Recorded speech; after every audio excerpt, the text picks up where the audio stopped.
My name's Attorney Neville Bedford. I'm here with Alexandria D'Angelo. She would like to speak about the unfortunate event where her husband perished in a conflict with the Los Angeles Police Department this weekend. Alexandria, your statement, keep your voice up.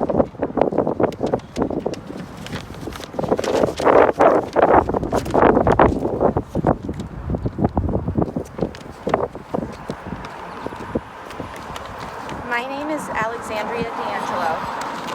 I am the wife of Richard Solitro Jr., the man who died after a fatal encounter with the Los Angeles police this past weekend. We would like to see this tragedy as a catalyst for mental health care reform. Richard had challenges with his mental health and had previously been injured by law enforcement.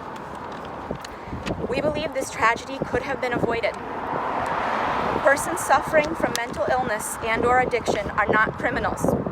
They need help. They should not be ignored, marginalized, or forgotten.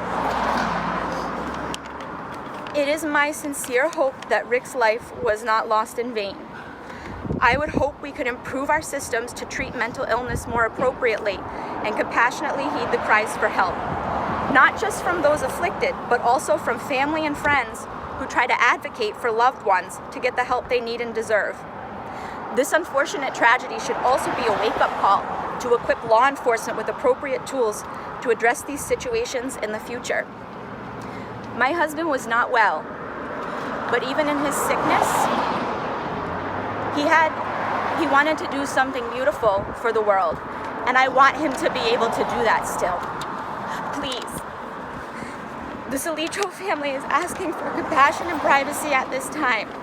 Thank you for respecting that while we grieve our loss. Thank you, Alexandria. Would anybody else from the family like to be heard?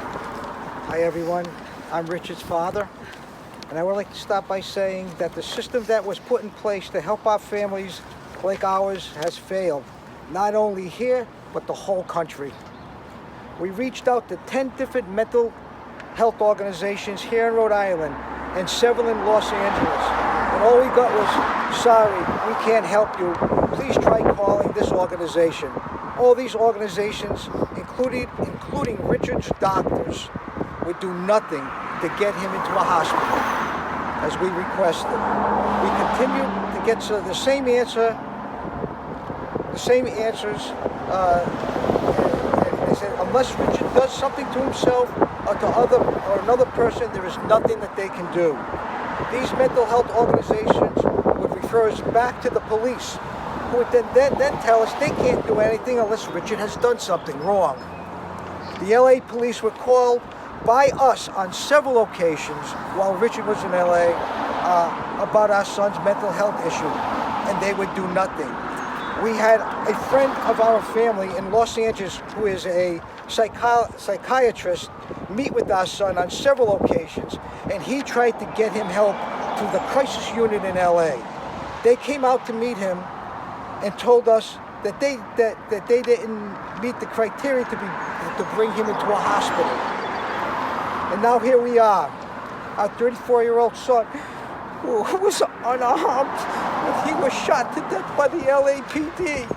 We all need answers on what happened here and why this system that was put in place to protect us is killing us. I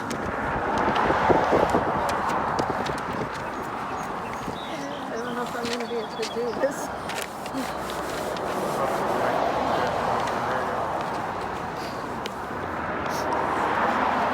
My son Richard was only 34 years old when his life was taken from this earth tragically. He was too young. He was a beautiful and intelligent man. He had an infectious laugh and a heart of gold. Hugs aplenty, especially for his 3 children who he adored. He struggled with mental illness for many years. As his mother, I made many phone calls trying to get him some help. I called the state troopers, local police, the Los Angeles police, and his psychiatrist, who only prescribed many medications that never worked from him, instead of trying to figure out what was wrong with the state of mind that he was in. We as his family needed guidance and support, which we never received. This has to change. The care of mental illness needs to be noticed as a debilitating disease. It consumed my son. He did not deserve to die this way. He was a beautiful man and a beautiful child. Rest in peace, Richard.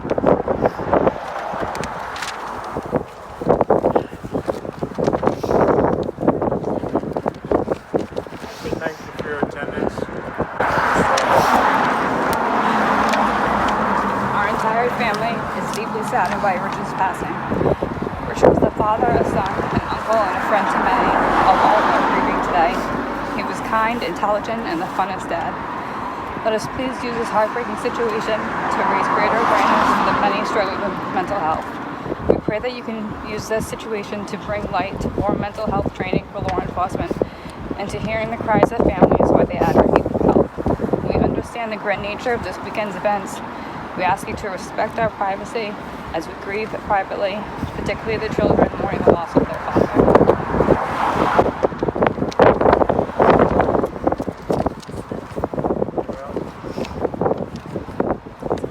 Mr. Solitro was a patient here at the Care Hospital.